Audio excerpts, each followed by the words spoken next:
আসসালামু আলাইকুম। সমাজ কুকিং অ্যান্ড ব্লগে আপনাদের স্বাগত জানাই। আশা করছি সকলে ভালো আছেন। আজকে আমি রান্না করেছি ছোট আলু দিয়ে দেশি মুরগির ঝোল।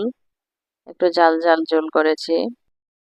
ভিডিওটি না টেনে সম্পূর্ণ দেখতে থাকুন, আশা করছি ভালো লাগবে। এখানে আমি 1 কেজির উপরে প্রায় 1.5 কেজির মতো একটা মুরগি নিয়েছি, দেশি মুরগি। ছোট ছোট আলু সিদ্ধ করে খোসা ছাড়িয়ে নিয়েছি রান্নার জন্য।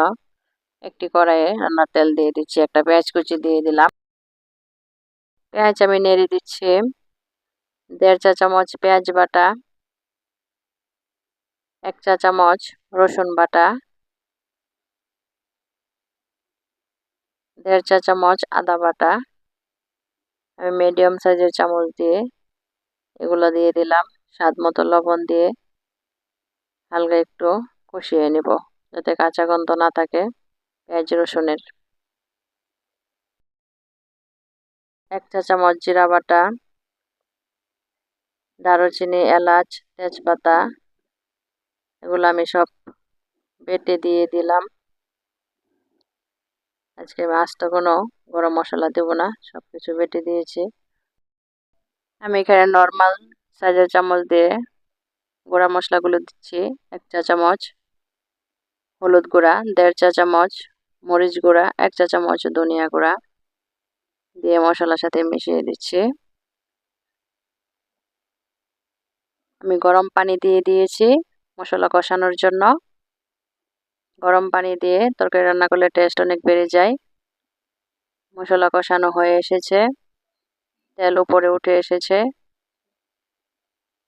একটু নেড়ে চেড়ে মাংস দিয়ে দিচ্ছি। এখন মাংসটা আমি কষিয়ে নেব। আমি খুবই সহজ এবং সিম্পল ভাবে রান্নার চেষ্টা করছি।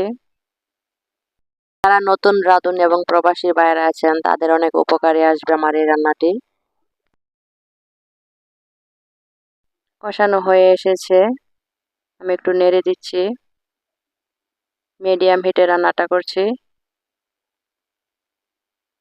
ছোট ছোট আলু দিয়ে দিলাম, এখন কষিয়ে নেব। আলু আমি আস্ত করে দিয়ে দিলাম, একটু নেড়ে চেড়ে দিচ্ছি। তারপর আমি ঝোল দিয়ে দিব। এখানে আমি গরম পানি দিয়ে দিয়েছি, যেহেতু ঝোল রাখবো সেজন্য একটু বেশি করে পানি দিয়ে দিলাম। দেশি মুরগিতে একটু ঝোল রাখলেও ভালো লাগে।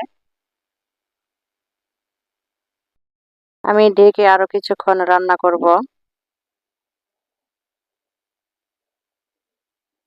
ঢেকে দিয়েছি। আমি লবণ চেক করে নিয়েছি, মাংস প্রায় সিদ্ধ হয়ে এসেছে। এরকম ঝোল ঝোল তরকারি দিয়ে কিন্তু ভাত, পোলাও, রুটি সবকিছুই খাওয়া যায়। আমি এই অবস্থায় নামিয়ে নিব। আমার রান্নাটি যদি আপনাদের কাছে ভালো লেগে থাকে প্লিজ আমার চ্যানেলটি সাবস্ক্রাইব করে দেবেন এবং লাইক কমেন্টস করে শেয়ার করে দেবেন। সবাই ভালো থাকবেন, সুস্থ থাকবেন, নিরাপদে থাকবেন। আল্লাহ হাফেজ।